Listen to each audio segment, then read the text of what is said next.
Bienvenido a tu canal Vive tu Fe.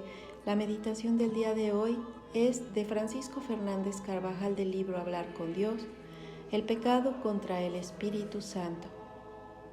Hemos de estar abiertos a la misericordia divina. Reflexionaremos sobre la pérdida del sentido del pecado y cómo junto a Cristo entendemos lo que es verdaderamente pecado, la delicadeza de la conciencia. Escuchemos.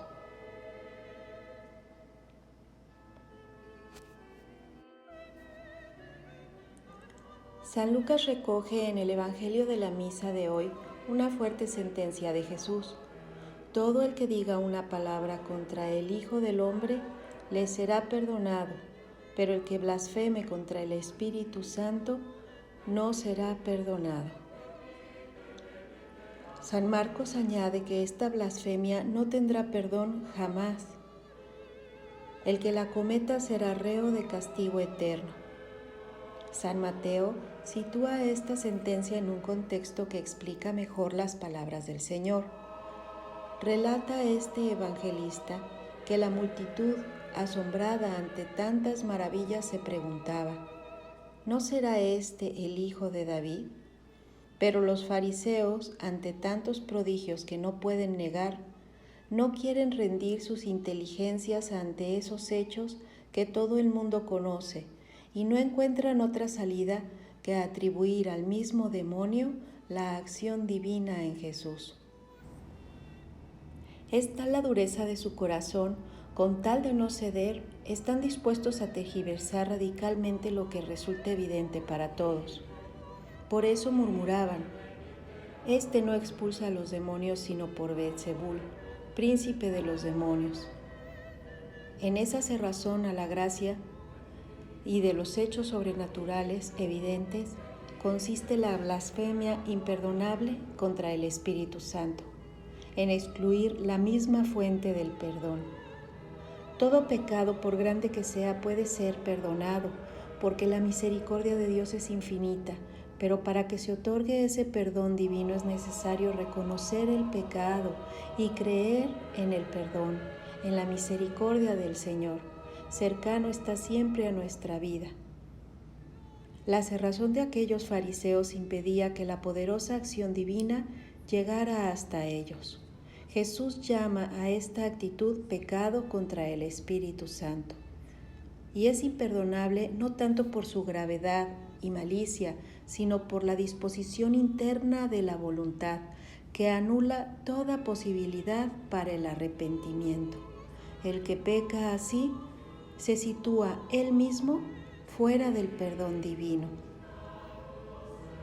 El Papa Juan Pablo II nos advierte de la extrema gravedad de esta actitud ante la gracia, que lleva consigo una deformación de la conciencia, pues la blasfemia contra el Espíritu Santo es el pecado cometido por el hombre que reivindica un pretendido derecho a perseverar en el mal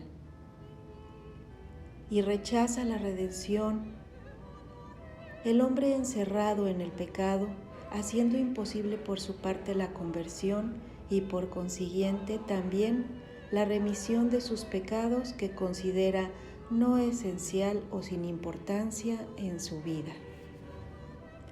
Nosotros le pedimos hoy al Señor una radical sinceridad y una verdadera humildad para reconocer nuestras faltas y pecados, también los veniales, que no nos acostumbremos a ellos, que seamos rápidos en acudir a Él y que nos perdone y deje nuestro corazón sensible a la acción del Espíritu Santo. Y a Nuestra Señora le pedimos el santo temor de Dios para no perder nunca el sentido de pecado y la conciencia de los propios errores y flaquezas. Cuando tenemos turbia la vista, cuando los ojos pierden claridad, necesitamos ir a la luz. Y Jesucristo nos ha dicho que Él es la luz del mundo y que ha venido a curar a los enfermos.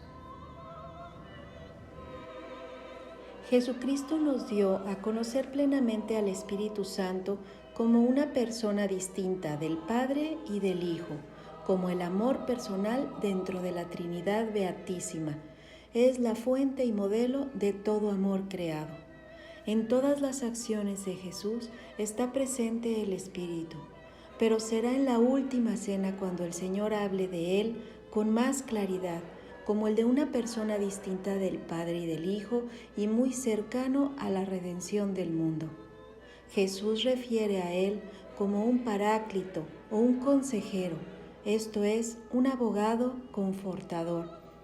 La palabra paráclito era usada en el mundo profano griego para referirse a una persona llamada a asistir o a hablar por otra, especialmente en los procesos legales.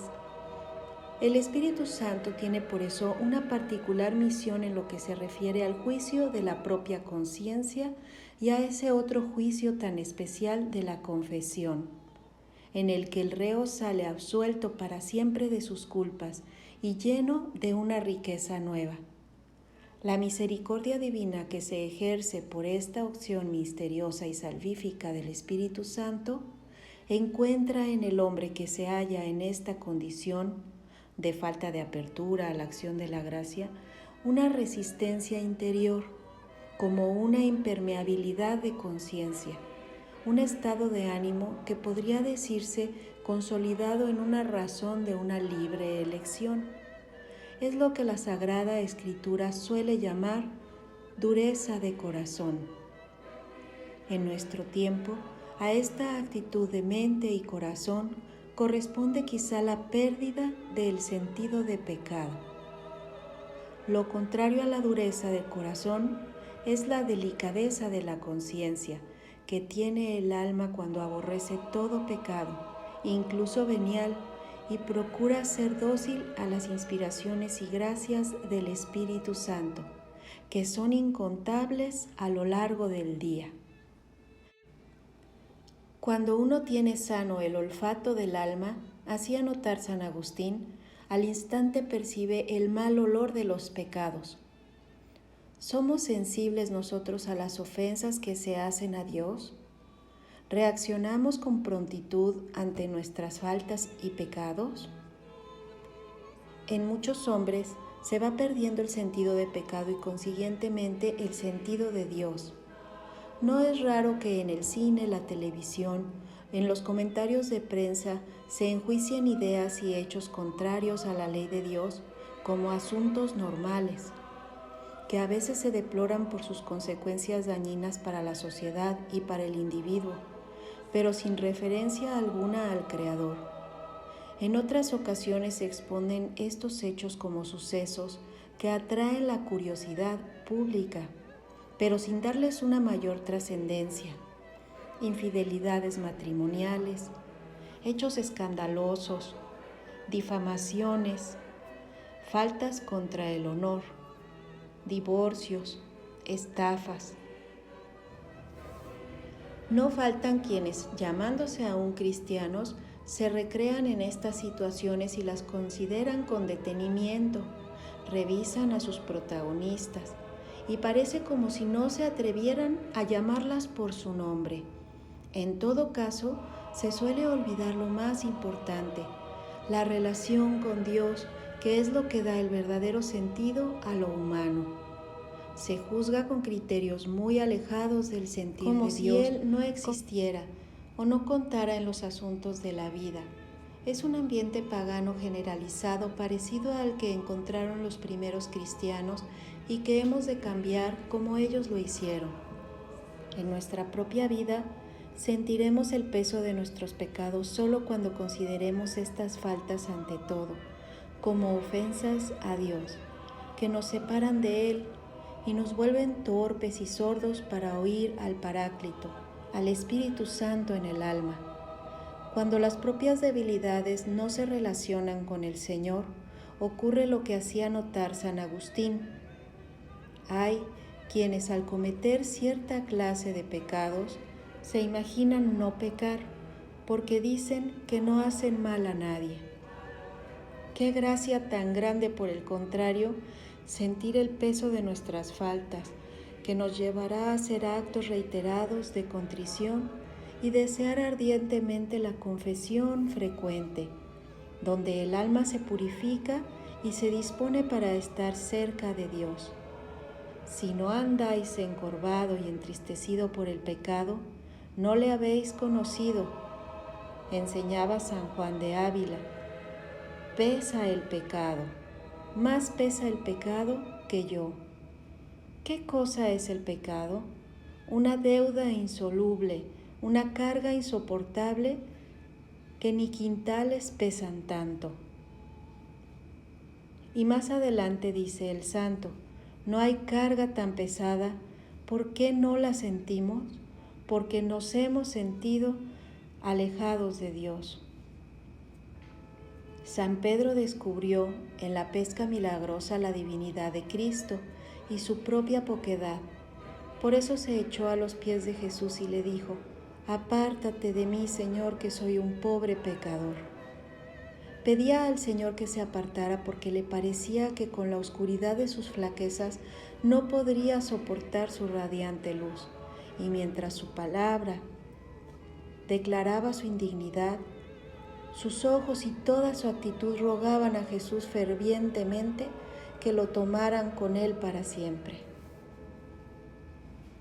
La suciedad de los pecados necesita un término de referencia y este es la santidad de Dios. El cristiano solo percibe el desamor cuando considera el amor de Cristo. De otro modo justificará fácilmente todas sus debilidades.